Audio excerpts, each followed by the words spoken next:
Hey everybody, welcome back. We are trying to quickly get some recording done. We are watching Keep Sweet, Pray and Obey, and we're on the third episode, part 3.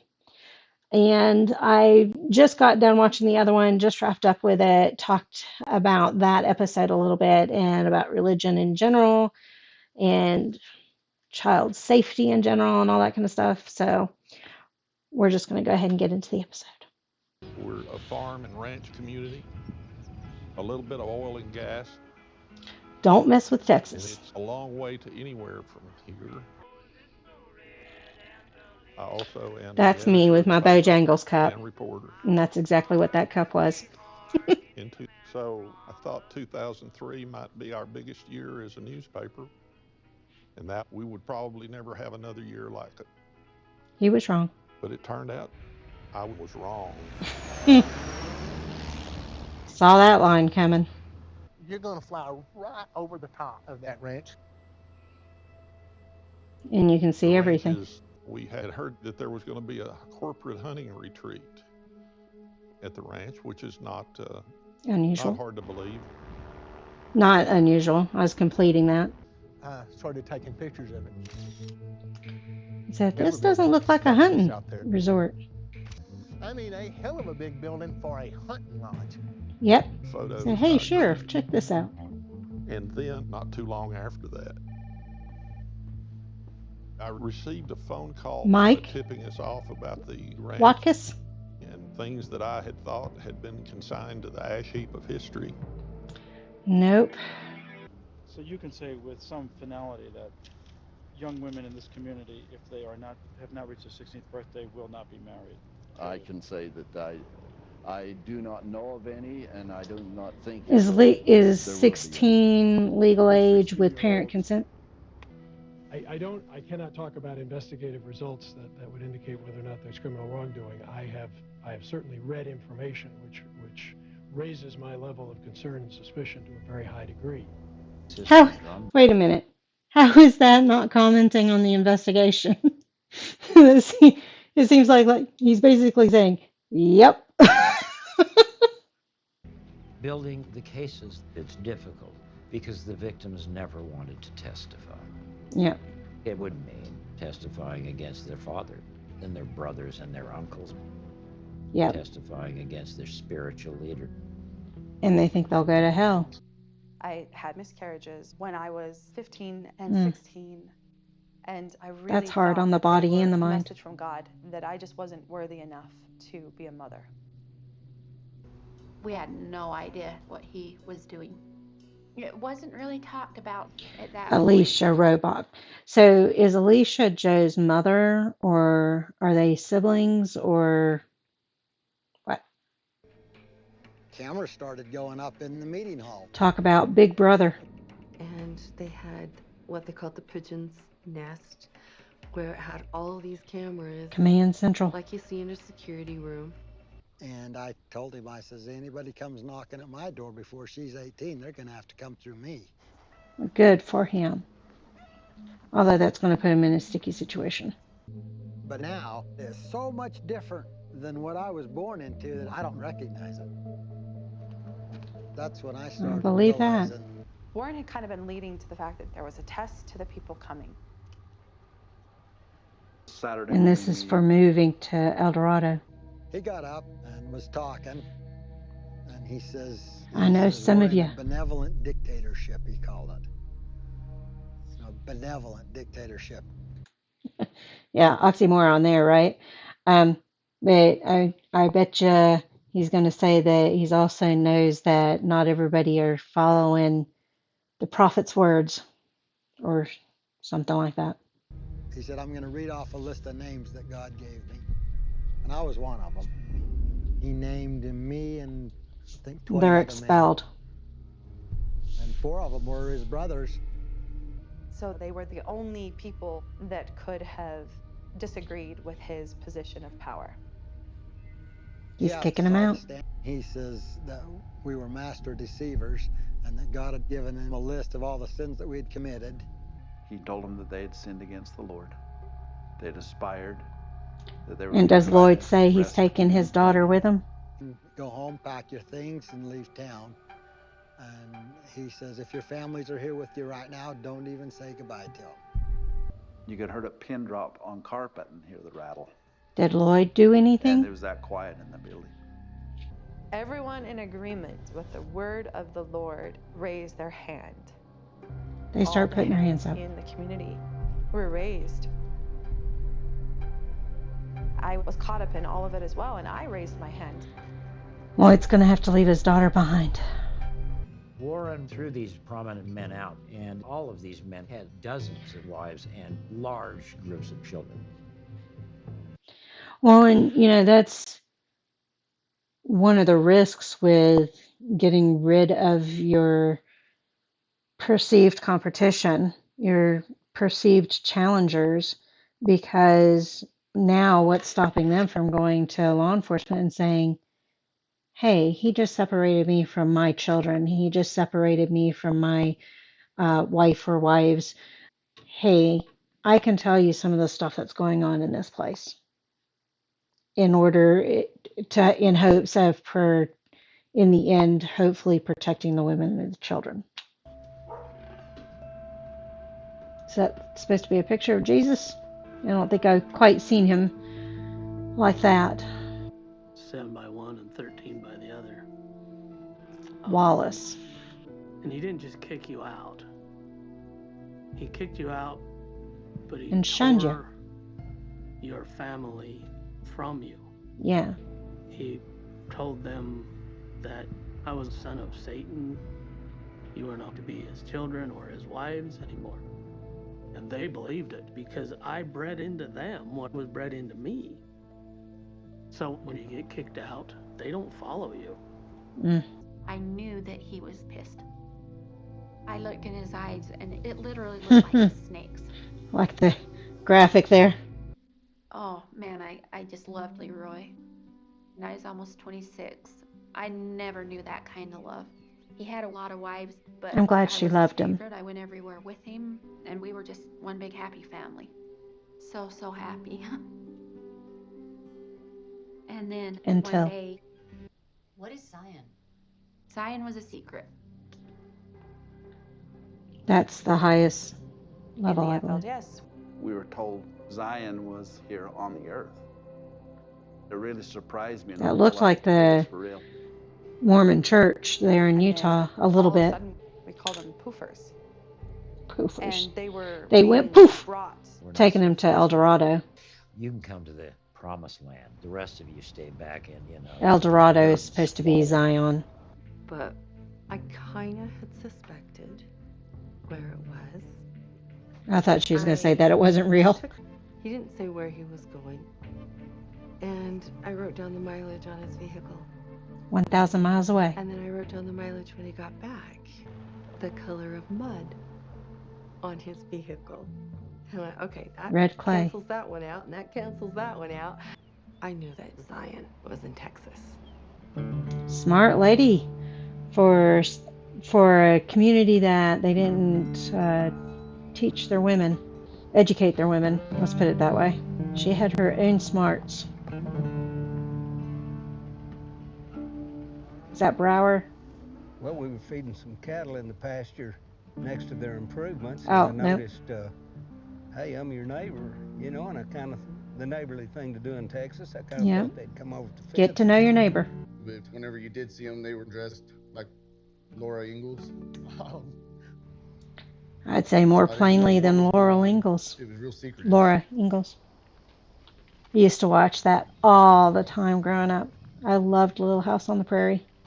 I used to have a dream. It was a repeated dream, and I think I did it mainly when I was falling asleep, of me as a little girl looking like Laura Ingalls.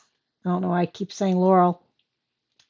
So I had the braids, pigtail braids coming down, and I'd be running through a field, a meadow, downhill, and I think it was mainly yellow flowers, but I'd be running through it and tumble and get up and run some more and all that kind of stuff, and I'd fall asleep. That was one of my repeated dreams I used to have. Yearning for Zion Ranch. When we got called to Zion, They have to wear I just pastel? remember being Warren Jeffs as our president. He was the prophet. And how could you place a human over God? It's almost like sovereign citizens. Sovereign citizens, the highest law enforcement is the county sheriff. There's nobody over the county sheriff according to sovereign citizens.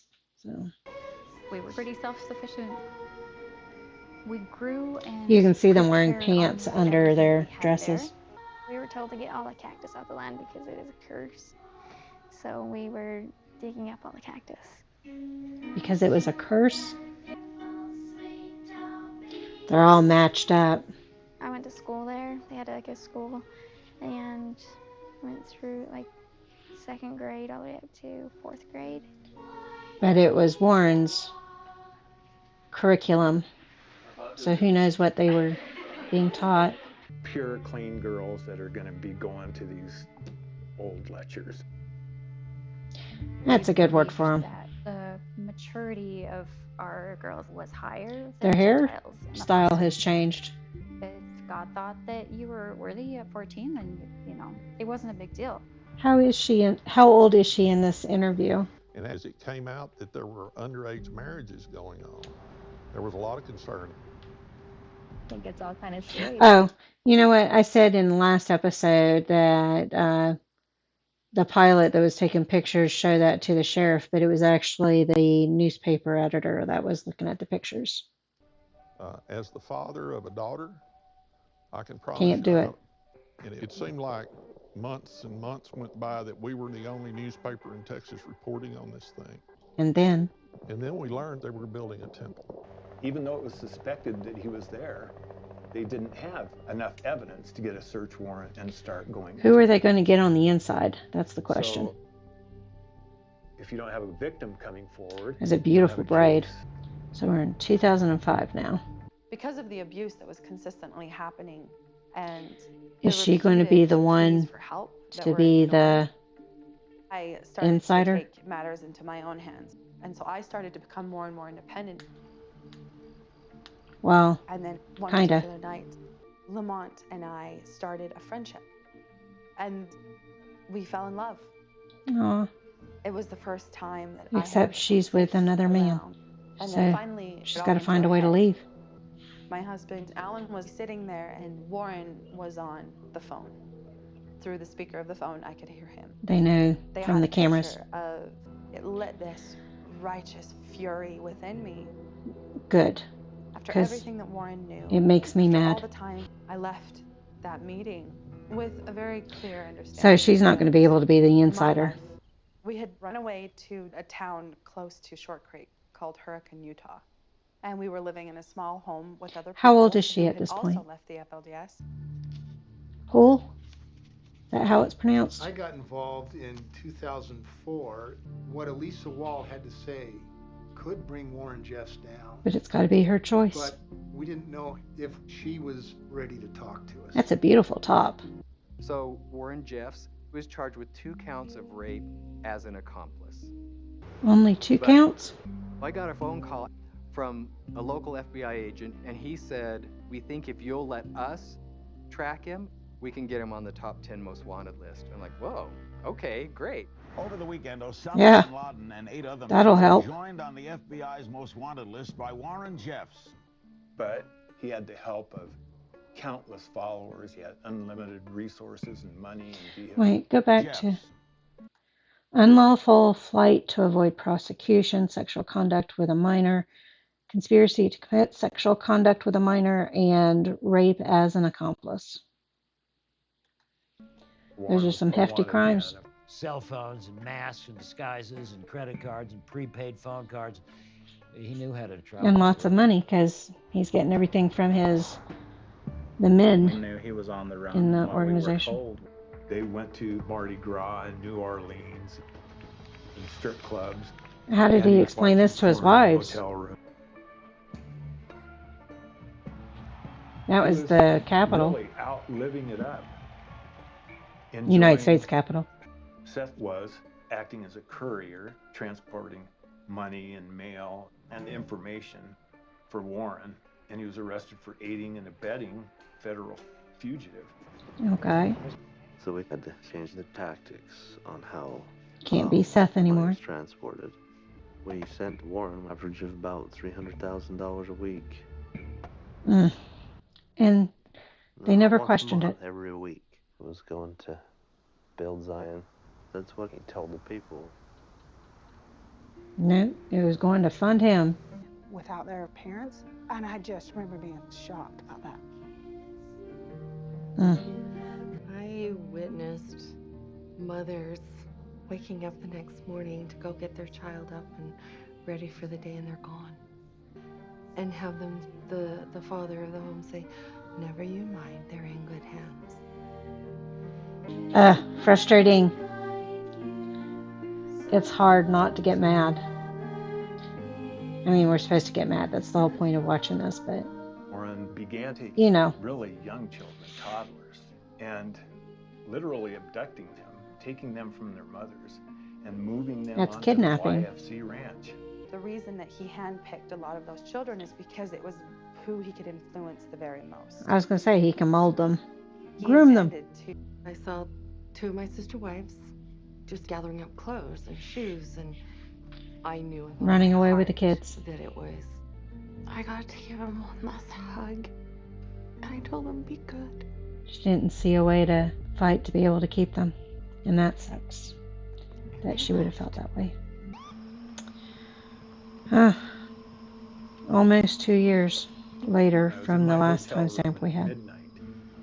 Warren? The trooper that pulled him over saw that his plates were obscured. Warren was in the back seat eating a salad. I guess they had him. It was just overwhelming. Wow. Warren was in prison, and I had thought, okay, it's over. Nope. But Just beginning. It was only the tip of the iceberg. Yep. So I was letting it finish because my earbuds are about to die. So I may have to go to the laptop microphone just to warn y'all. But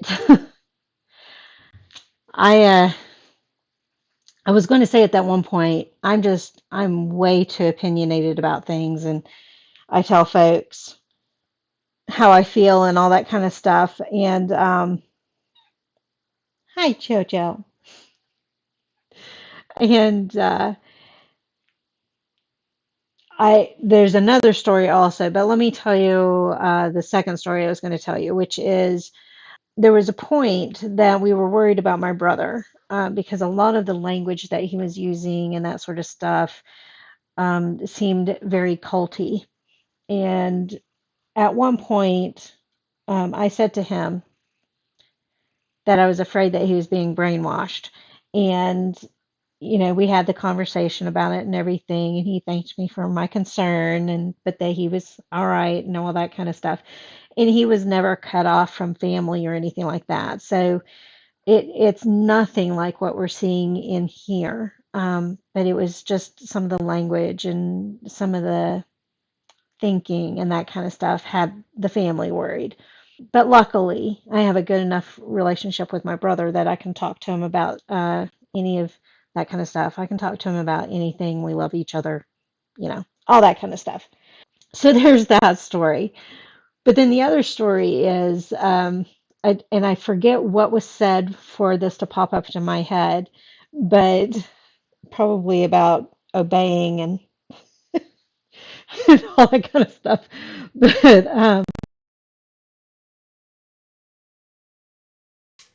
earbuds just died.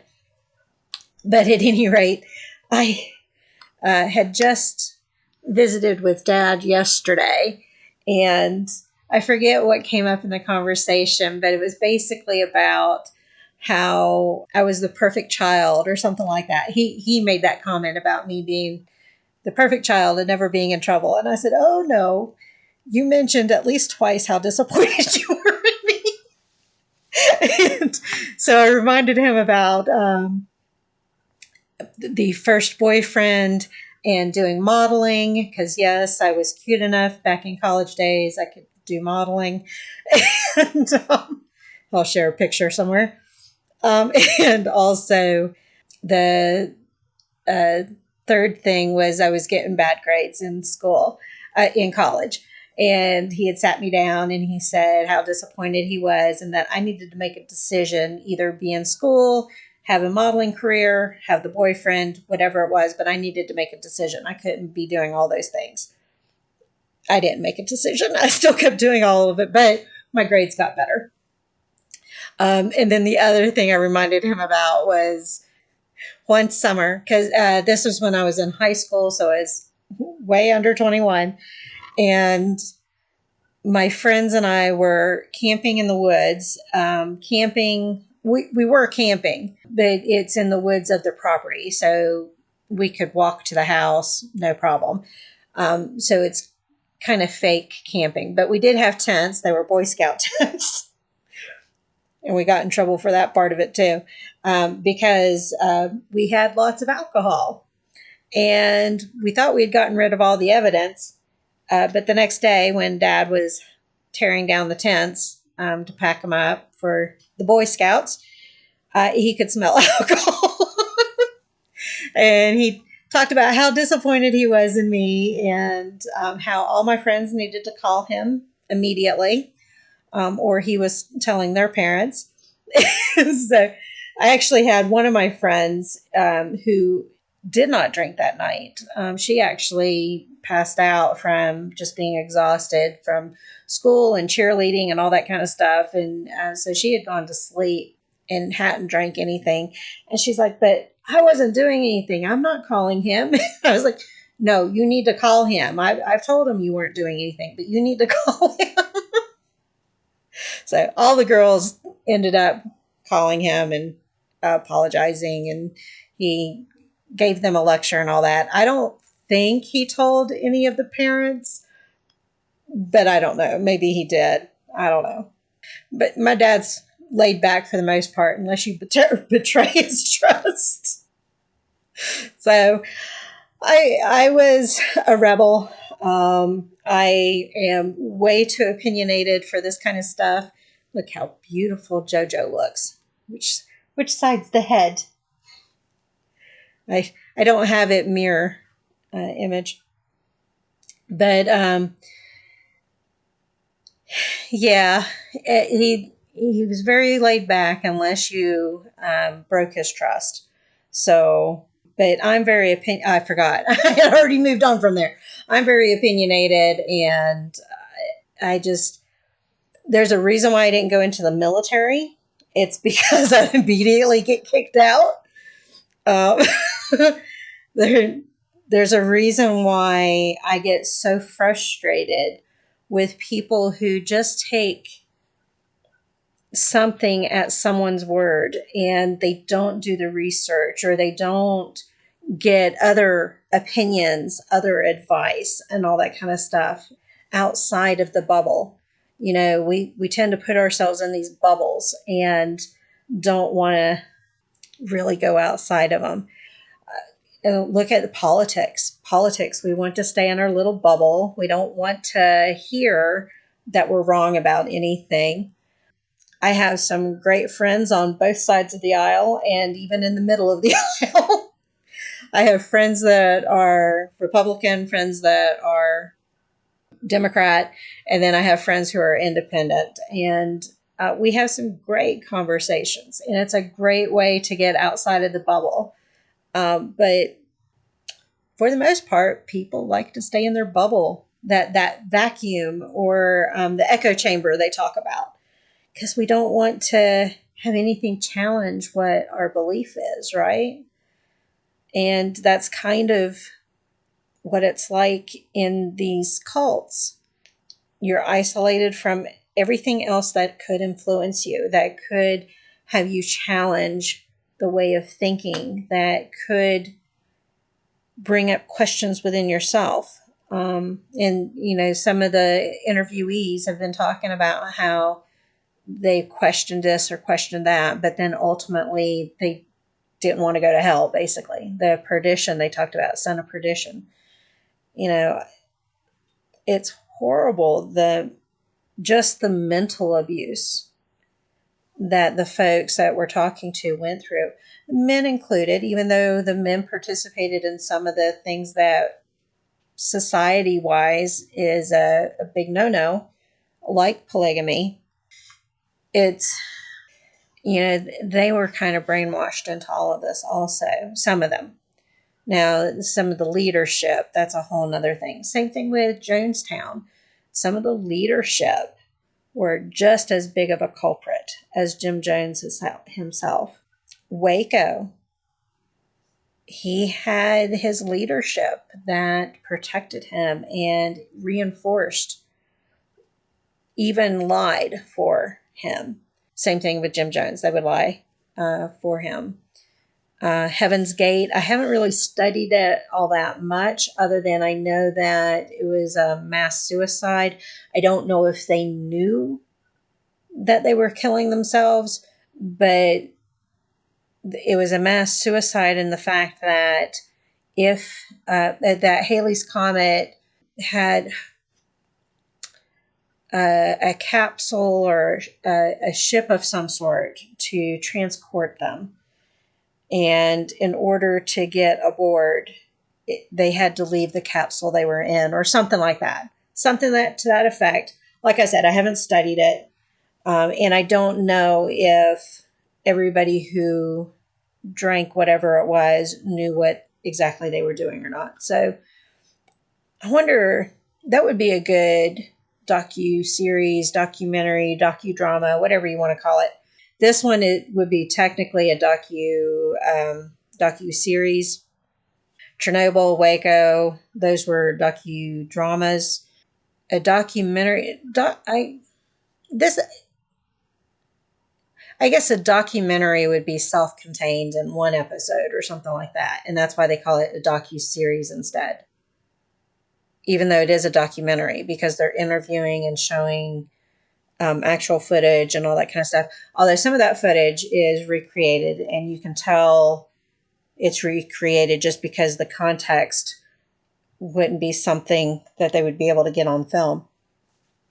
But I don't know if those are Warren Jeff's actual words that we're hearing, if that's actual audio, or if that's recreated as well. So I wonder if I can find any evidence of that kind of stuff. I haven't looked to see if there's a comparison. What do they agree is factual? What do they disagree with? All that kind of stuff. I haven't looked for one of those. So, Waco.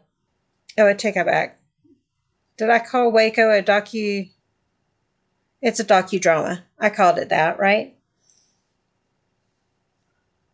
Meltdown was a docuseries, but it was a docuseries that you could tell was one-sided, but I don't know if it was necessarily a choice for it to be one-sided. And it might be that that's all they had access to, was that one side. Although it felt like they tried their best to show the other side of things. So I don't know. At any rate, by the time you guys see this, I will have found something, hopefully, to compare.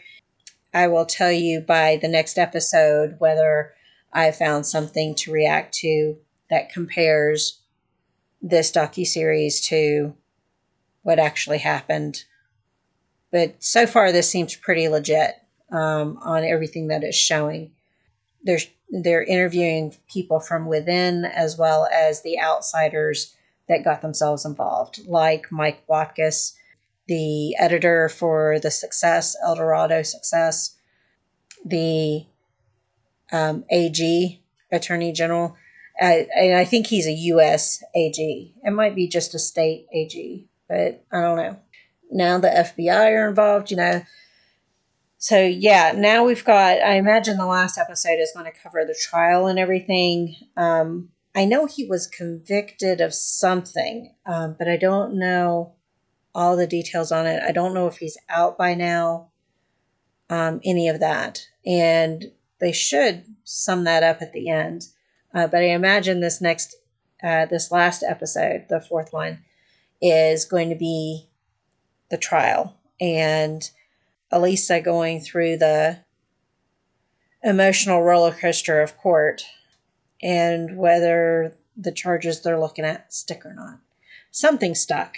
I know that. I remember something in the news about him being convicted. So, yeah, I know something stuck.